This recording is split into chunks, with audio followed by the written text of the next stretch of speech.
बात करते हैं जी मोल के हवाले से कि मोल क्या है। हमारे पास कोई भी सब्सटेंस हो, जैसे कोई एटम हो सकता है, या फिर उसमें बहुत सारे मॉलिक्यूल्स हो सकते हैं, या फिर फार्मूला यूनिट हो सकता है। ठीक है, उसमें बहुत सारे इस तरह के हमारे पास क्या होंगे कि या तो वो एटम पे कॉन्सिस्ट कर रहा हो, या मॉलिक्यूल्स पे, या फिर ऐसा हो कि वो फार्मूला यूनिट पे कॉन्सिस्ट कर रहा हो, तो हम कहते हैं कि वो सब्सटेंस है।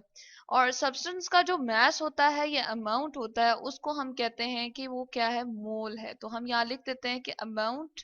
जिसको हम मैस भी कह सकते हैं, यानी कि हम मिकदार मालूम करना चाह रहे हैं ना उसकी। तो किसी भी सब्सटेंस की अगर हम अमाउंट को कहें कि वो क्या है, तो वो बराबर होता है जी मोल के। जब उसमें क्या हो, 6.02 इंटू 10 की पावर 23 उसमें पार्टिकल मौजूद हो, यानी कि उसमें हम जब कहते हैं कि पार्टिकल कितने हैं, तो वो कितने होंगे, 6.02, यानी कि जो एवोगैड्रो नंबर हमने बनाया था वो है। ठीक है, इतने पार्टिकल्स अगर किसी भी सब्सटेंस में मौजूद होंगे, तो उसको हम कहते हैं जी 1 मोल के इक्वल है। अब इसमें हमने किया क्या है, हमने ये किया है कि हमने मैस को एक लिंक कर दिया है किसके साथ जी, नंबर ऑफ पार्टिकल्स के साथ। नंबर के लिए मैं NO लिख रही हूँ, नंबर ऑफ पार्टिकल, यानी कि किसी भी सब्सटेंस के जो नंबर ऑफ पार्टिकल होते हैं, हम गिन तो नहीं सकते उसको, लेकिन एवोगैड्रोस की वजह से हमने क्या कर दिया कि उसके एक नंबर दे दिए स्पेसिफिक। और इन दोनों को हम क्या कर रहे हैं जी, लिंक कर रहे हैं। अब वो मैस एटॉमिक भी हो सकता है, मोलिकुलर भी हो सकता है, और इसी तरह से फार्मूला भी हो सकता है। चले हम अगर एटॉमिक मैस की बात करते हैं, तो हम कहते हैं जी 12 ग्राम ऑफ कार्बन हम ले लेते हैं यहाँ पर। ठीक है,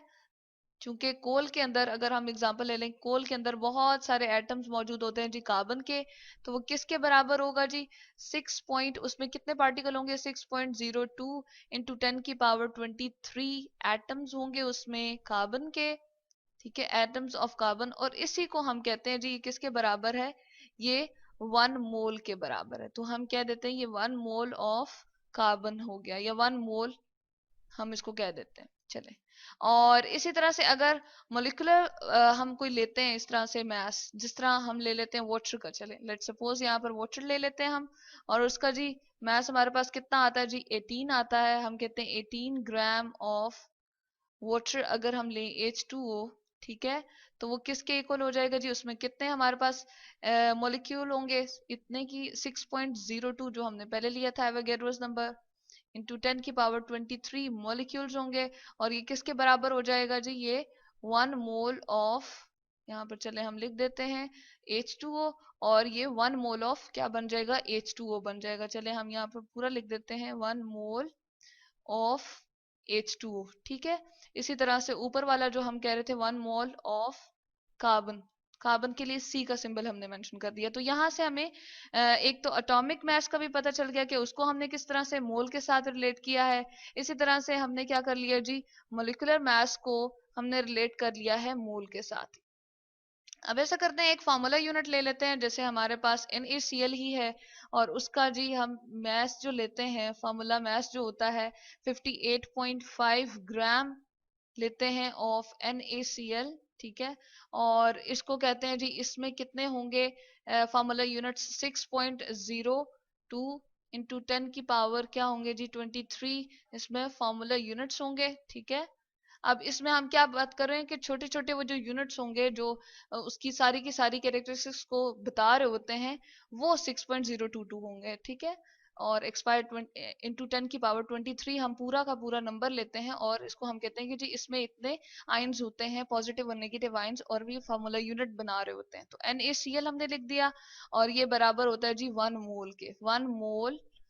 ऑफ, यहाँ पर चले हम लिख देते हैं NaCl, यहाँ पर इस साइड पे चले हम लिख देते हैं NaCl। अच्छा, अब क्या किया हमने, ये तो डिस्क्राइब कर दिया कि अगर हमारे पास ग्राम में मैश हो, और उसको हम मोल के साथ एक्सप्लेन करना चाहें या मोल के साथ रिलेट करना चाहें, तो हम कैसे कर सकते हैं। अब हम जो न्यूमेरिकल्स में एक्सप्रेस कर रहे होते हैं इसका फॉर्मूला, वो किस तरह से जनरेट करते हैं जी, चले हम यहाँ पर लिख देते हैं। अगर हम कैलकुलेशंस में मोल को निकालना चाहें या नंबर ऑफ मोल्स को निकालना चाहें, तो यहाँ सेपरेटली हम बता देते हैं कि नंबर ऑफ मोल्स, नंबर के लिए NO अगेन मैं लिख रही हूँ, नंबर ऑफ मोल्स अगर किसी भी चीज के निकालने हो, मोल्स ऑफ सब्सटेंस चले हम लिख देते हैं, कोई भी सब्सटेंस हमारे पास हो सकता है, चाहे वो एटम का मिलके बना हो, मॉलिक्यूल का मिलके बना हो, या फार्मूला यूनिट्स का मिलके बना हो। तो उसमें इस तरह से हम लेते हैं जी, ऊपर हम लिखते हैं डिवीजन का एक साइन लेते हैं, और ऊपर हम लिखते हैं जी नोन मैस, यानी कि वो वाला मैस जो हमें मालूम है। ठीक है, नोन मैस ऑफ सब्सटेंस, जैसे नमक ही हमने ले लिया, ठीक है, हमने जी 5 kg नमक लिया था घर में, ठीक है, और उसका नॉन मैस अब हमें पता है कि हम क्योंकि मेजर करवा के लाए थे कि इतना हमें नमक चाहिए तो इतना नमक दे दें, या शुगर ही हमें जिस तरह चाहिए होती है तो हम क्या कहते हैं कि जी 5 kg हमें शुगर दे दें, तो उसका मैस हमें क्या हो गया, नोन है, पता है। और नीचे हम जी डिवीजन लेकर आते हैं, और डिवीजन के नीचे हम लिखते हैं जी उसका मोलर मैस, ठीक है। अब मोलर मैस क्या होता है, जो हमने उसके एटॉमिक लेवल पे फाइंड किया था ये जी, आपके पास जो नमक है उसमें सोडियम का कितना मैस था और क्लोरीन का कितना मैस था, और उन दोनों को ऐड अप कर दिया था, जो 58.5 ग्राम हमारे पास आ गया था, तो वो क्या है, मोलर मैस आ जाएगा ऑफ सब्सटेंस। अच्छा, अब इन दोनों में फर्क क्या है,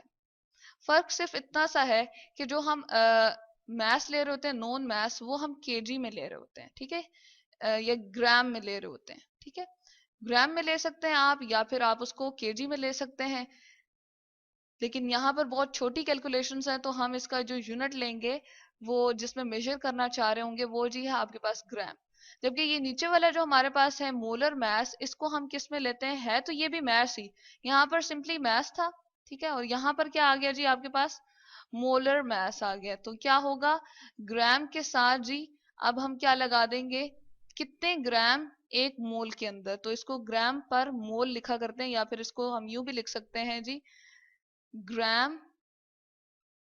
और मोल के ऊपर यहाँ पर टॉप राइट कॉर्नर पे हम लिख देते हैं -1, यानी कि इसका भी मतलब यही होता है जो हमने ये ऊपर लिखा है, तो ये क्या हो जाएगा, ग्राम पर मोल। अच्छा, अब इसमें से हम ये भी फाइंड कर सकते हैं कि किसी चीज के हमें नंबर ऑफ मोल्स पता हो, तो हम उसके क्या कर सकते हैं जी, मैस को फाइंड कर सकते हैं, कि हम निकालना चाह रहे हैं कि अच्छा उसका मैस कितना था, तो हम चले इसको यहाँ पर लिख देते हैं कि अगर आपसे कोई ये पूछे कि ये मैं आपको नंबर ऑफ मोल्स दिए हुए हैं और आपको मोलर मास भी उसका पता है, तो आप ये निकाल के बता दीजिए कि मास ऑफ सब्सटेंस कितना होगा, तो हम यहाँ से निकाल देते हैं इस फॉर्मूला से, मास ऑफ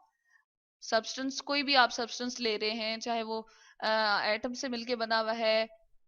या फिर मॉलिक्यूल से, या फिर फॉर्मूला यूनिट से, तो आप क्या करेंगे, यहाँ पर सिंपली मैथ के रूल के अकॉर्डिंग यहाँ पर जाकर इसको क्रॉस मल्टीप्लिकेशन कर देंगे, यानी कि ये वाली चीज आपके पास यहीं पर रहेगी और ये वाली चीज यहाँ पर जाकर क्या हो जाएगी, मल्टीप्लाई हो जाएगी, तो हम कहेंगे नंबर ऑफ, अगेन मैं एन और लिख रही हूँ, नंबर ऑफ, नंबर के लिए यहाँ पर number of moles of substance जो भी था, इनटू हो जाएगा जी ये वाला चीज, ये वाली हमारे पास जो है मोलर मास, ठीक है, उस सब्सटेंस का मोलर मास इनटू हमने क्या कर दिया है जी, मल्टीप्लाई कर दिया उसको नंबर ऑफ मोल से, तो आपके पास क्या आ जाएगा, मास उस सब्सटेंस का आ जाएगा, और किस में आ जाएगा जी, ग्राम में आएगा, ग्राम के लिए हमने जी लिख दिया, तो ये उसका यूनिट लिख दिया कि मास उस सब्सटेंस का जब हम निकालते हैं तो क्या आ जाएगा, वो ग्राम में आपके पास मैस आ जाएगा, इस वाले फार्मूला से, ये जो हमने अभी लिखा है। तो ये कुछ दो फार्मूलाज हैं, ये नंबर 1